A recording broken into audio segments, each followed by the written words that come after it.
sa ating YouTube channel mga kapakyard. For today's video, I'm going to show you yung ating bagong alaga kambing mga kapakyard. And maraming salamat sa patuloy ninyong pagsuporta sa aking YouTube channel. Kung hindi kayo nakapag-subscribe, please subscribe and like, share ng ating mga videos. And don't forget to click the notification bell so that you will be updated for my next video.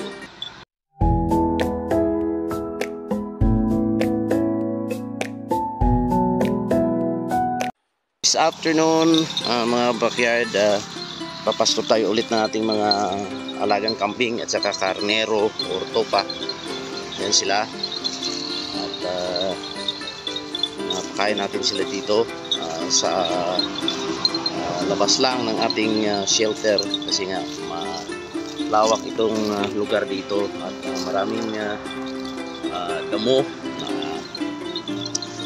gustong gusto kakainin ng ating mga alagang kambing at saka tupa.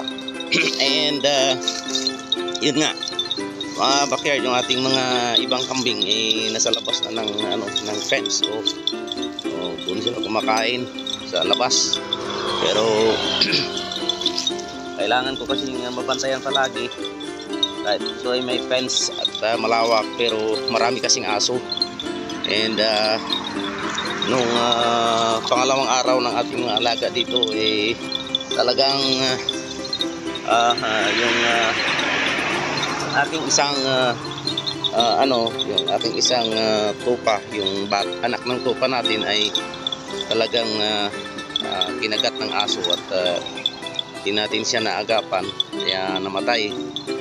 So kaya sayang,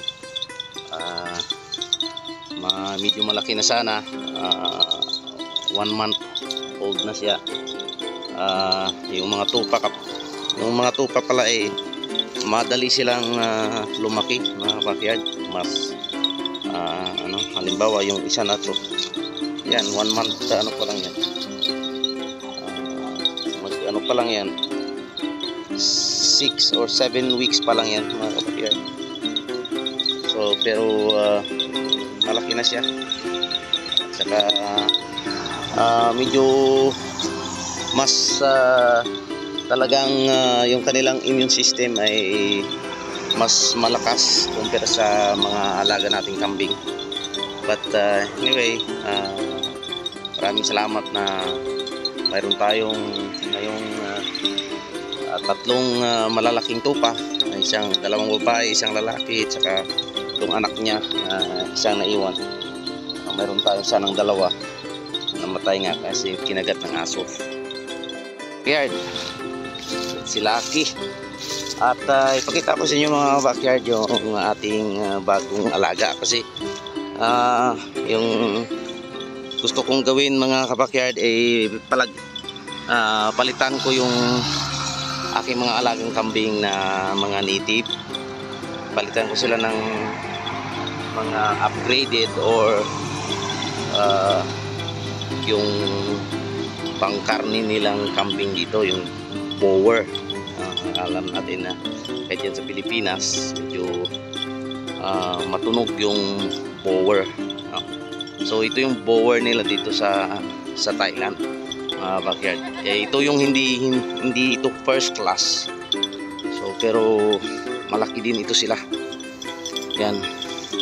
So bago lang ito sila mga backyard na kuha natin. Yan. Ngayong araw lang. Came back from the school and then dinaanan ko sila. Yan.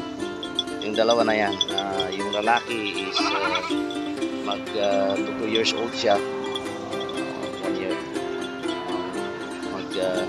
Isang taon yata at kalahati. Yung babae, isang panganak pa lang siya, so buntis na siya mga kapatid. So ito yung bago nating alagaan. Yan. So dandahan kong papalitan yung ating mga alagang kambing ng upgraded at yan yung gagawin kong barako mga kabakyard, yung power na yan. At saka siyempre meron din tayo yung barako dito na yung mix Anglo. Yan, sumama din itong dalawang aso. Yan, dalawang puppy. Dalawa na iwan doon. So ayan mga backyard yung aking gagawin para naman na kikita tayo dito sa ating mga alaga. Kasi yung mga native na kambing medyo matagal lumaki. Pero yung kambing nila dito, kasama natin dito nag-aalaga. Ayan. Meron silang 6, puro babae, pero mga malalaki.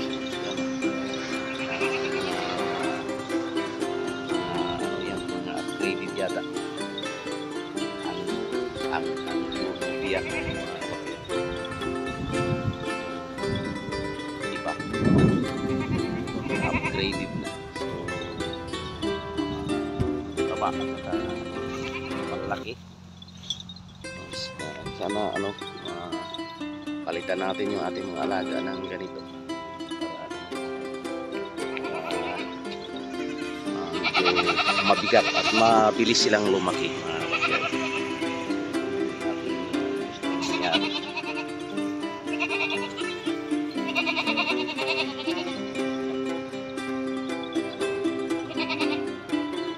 Ganda ng mga alaga.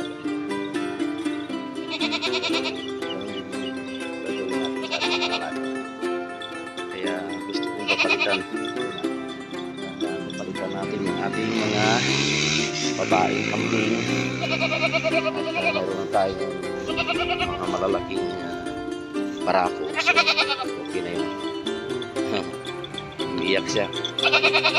Separate na lang sa kanyang mga kasama. Yan, yan. Ready na yung inumin ng ating laging amping na tupa. Yan ay tubig, saka molasses, mayroong baking soda, saka asin. Halo natin. At uwiin na natin sila maya maya. Yan. Dito din yung aming guard dog. Oh, ito sila. Tatlo. Isa dun sa labas. 4 sila dito. Yung ating mga alaga, mga backyard. At yung bago, yung bower natin ay linagay natin muna dito sa kabila. Dalawa sila, bahay tsaka lalaki, sa isang room, para kasi aaway sila ng isang barako. Aawayan nila itong isang babae, so kinalin mo guys sila dito. Yard alaga sila.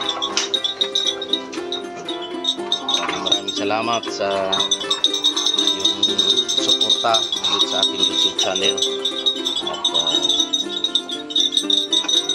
please continue to share ang ating mga videos, support. At maraming salamat. God bless you, backyard.